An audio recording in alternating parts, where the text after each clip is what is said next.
சுந்தரி சுந்தரி சுந்தரி சுந்தரி சுந்தரி சொல்றத கேளு. சுந்தரி சுந்தரி சுந்தரி கதவை தரமா. ஏய் சுந்தரி இங்க பாருமா, கதவை தரமா. சுந்தரி கதவை தர. கதவை தர சுந்தரி. செல்லம் இல்ல, கதவை தரமா. சுந்தரி சுந்தரி கதவை தரமா. சுந்தரி என்னடா நடக்குது இந்த வீட்ல? சுந்தரி சுந்தரி கதவை தரமா. சுந்தரி கதவை தரங்கறல்ல. கதவை தரமா. கதவை தரமா. கதவை தர சுந்தரி. சுந்தரி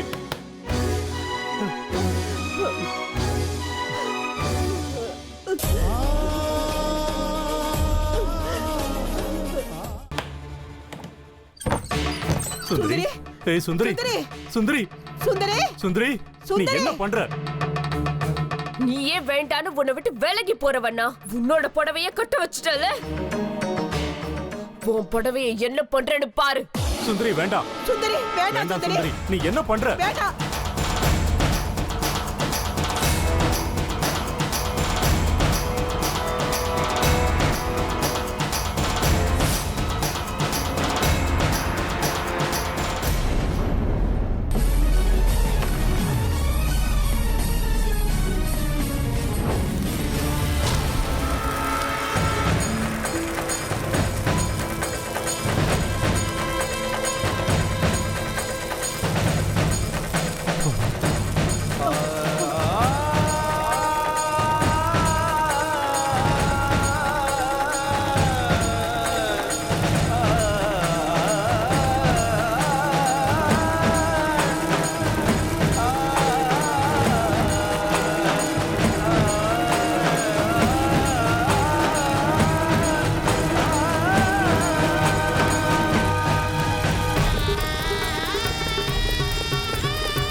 சுந்தரி இப்படி இருக்கிறதுனால தான் உனக்கு இன்னைக்கு இந்த கதி. என் கண்ணு முன்னாடியே பாழா போக போற பாரு நீ. ஒட்டிக்கு பாடிங்க, எவ்வளவு வேணா அடிங்க. உங்க கையால அடிச்சு என்ன கொன்னுடுங்க. என்ன ஆனாலும் பரவாயில்ல, அவளுக்கு நான் அடிப்படைய மாட்டேன்.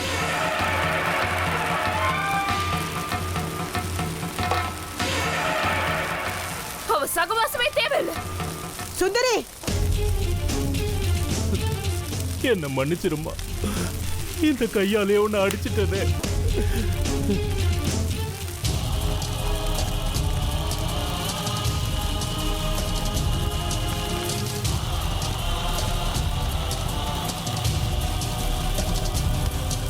சேகரா, டேய் சேகரா, என்னடா என்னாச்சு உனக்கு? அவ என்னடா புடவை எரிச்சிட்டு போறா, நீ என்னடா அவளை அடிச்சிட்டு வந்து கையை எரிச்சுக்கிற? எல்லாருக்கும் என்ன ஆச்சு? இதையெல்லாம் பார்த்துட்டு நிக்கிறத விட என்னையும் சேர்த்து எரிச்சிருக்கடா, மொத்தமா எரிச்சிருக்கடா.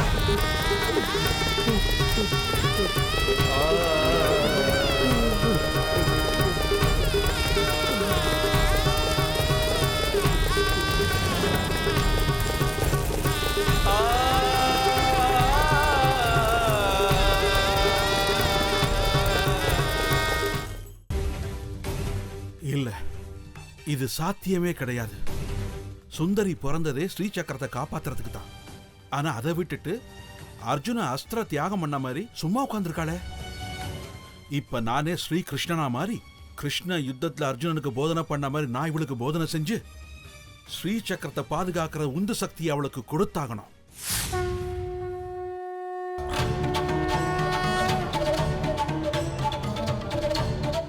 எதுக்காக வந்திருக்கோன்ற நினைப்பே இல்லாம அவ பாட்டுக்கு என்னென்னமோ பண்ணிக்கிட்டு இருக்கா. சொன்னாலும் கேட்க மாட்டேங்கிறா. யார் இவளுக்கு சொல்றது? போன ஜென்மத்துல இவ யாரு என்னங்கிற விஷயத்த சொன்னா அவளுக்கு எல்லாமே புரிஞ்சிடும். அதுக்கப்புறம் அவ என்ன பண்ணணுங்கிறத யாரும் சொல்ல வேண்டிய அவசியமே இல்லை. ஆமா, அவ தான் இளவரசி மயூரி தேவின்னு சொல்லணும். அவ தான் போன ஜென்மத்துல ஸ்ரீ சக்கரத்துக்கு பாதுகாப்பா இருந்தவன்னு சொல்லணும்.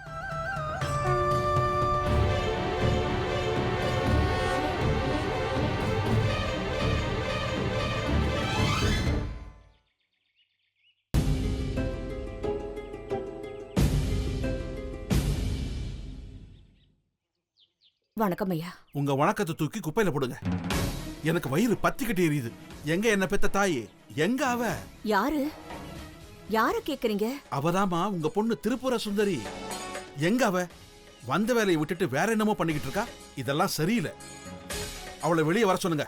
நான் இப்ப கிருஷ்ணன், அவளுக்கு கீதோபதேசம் பண்ண வந்திருக்கேன். அவளை வெளியே வர சொல்லுங்க. அவ இப்ப வீட்ல இல்லையே, கோயிலுக்கு இல்ல போயிருக்கா. அது சரி, நீங்க இப்படி பேசாத பார்த்தா எனக்கு கவலையா இருக்குங்க. அன்னைக்கு அவளோட ஜாதகத்தை கேட்டு வாங்கிட்டு போனீங்க, இன்னும் திருப்பி கொடுக்கல. உங்க ஜாதகத்தை கையில வச்சுக்கிட்டா சுத்துவாங்க? ஜாதகமா முக்கியம்? பாதுகாப்பு முக்கியம். ஸ்ரீ சக்கரத்தோட பாதுகாப்பு முக்கியம். விடுங்க, உங்ககிட்ட சொல்லி எந்த பிரயோஜனமும் இல்லை. நீங்க சாதாரண பொம்பளை, நான் அங்கேயே போறேன். விடுங்க. எங்க போயிருக்கான்னு சொன்னீங்க? கோவிலுக்கு தானே? நான் நேரா கோவிலுக்கே போறேன்.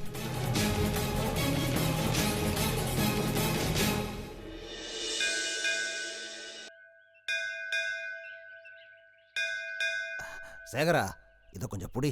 வேட்டி அவுந்துருச்சு, கட்டிக்கிறேன்.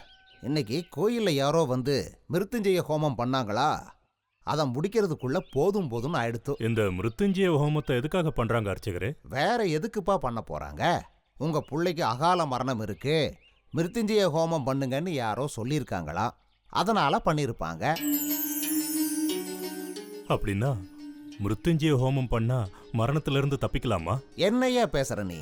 மிருத்துஞ்சய ஹோமம் பண்றதுனால மரணத்தை நம்மால ஜெயிக்க முடியும்னா எல்லாரும் அதையே செஞ்சு இந்த பூமியிலேயே தங்கிடுவாங்கல்ல. பிறப்பு இருந்தா இறப்புன்னு ஒண்ணு இருக்கு. அப்படி இருக்கும்போது எதுக்காக மிருத்துஞ்சய ஹோமம் பண்ணணும்? அவங்க மன திருப்திக்கு அவங்க பண்ணிக்கிறாங்க, நாங்களும் செஞ்சு கொடுக்கறோம். ஆனா ஒரு மனுஷன் எப்ப சாகணுங்கிறத ஏற்கனவே எழுதி வச்சாச்சு. இந்த மிருத்துஞ்சய ஹோமத்தை மன திருப்திக்காகவாவது பண்ணிக்கலாம் இல்லையா? அது சரி, உங்க வீட்டுல யாருக்கு அகால மரணம்னு இவ்வளவு கேள்விகள் கேட்டுட்டு இருக்க? அதெல்லாம் யாருக்கும் இல்ல. இந்தாங்க, இதை பிடிங்க.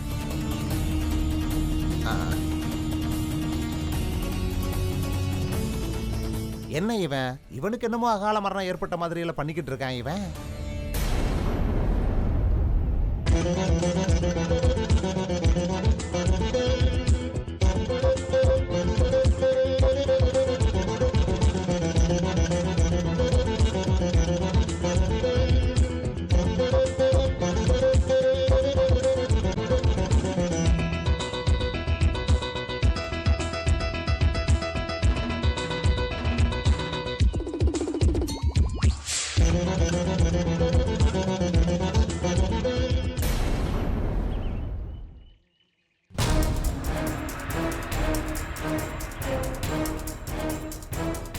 உங்களை தேடிக்கிட்டு தான் வந்தேன். நான் அவசரமா போய்கிட்டு இருக்கேன், நின்னு பேசுறதுக்கு நேரம் இல்ல. சௌடியம்மனை நான் இன்னும் கேள்வி கேட்கல. கேள்வி கேட்டதுக்கு அப்புறம் நானே பதில சொல்றேன். மிருத்யுஞ்சய ஹோமம் பண்ணலான் இருக்கேன். அத பண்ணி ஜாதகத்துல இருக்கிற தோஷத்துக்கு அதை பண்ணா சாந்தி கிடைக்குமாமே? மனசுக்கு திருப்தி தான் கிடைக்கும். ஆனா மரணத்தை மட்டும் யாராலையும் தள்ளி போடவே முடியாது. மிருத்யுஞ்சயன் அப்படிங்கிறவன் மரணத்தை ஜெயிச்சவன் தானே? மறுபடியும் கடன் வாங்கி இப்படி தேவையில்லாம செலவு பண்ணி பிரச்சனைகளை அதிகம் பண்ணிக்காத. ஹோமத்தையும் யாகத்தையும் பண்றதால மரண பயத்தை வேணா நம்ம போக்கலாமே தவிர மரணத்தை போக்க முடியாது. தயவு செஞ்சு சௌடியம்மனை நான் கேள்வி கேட்கிற வரைக்கும் கொஞ்சம் பொறுமையா இருங்க. சுந்தரியோட இந்த ஜென்மத்து ரகசியம் போன ஜென்மத்தோட சிக்கிக்கிட்டு இருக்கு. ஆத்திரப்பட வேண்டாம், கொஞ்சம் பொறுமையா இருங்க. நான் பரிகாரத்தை தேடுறேன்.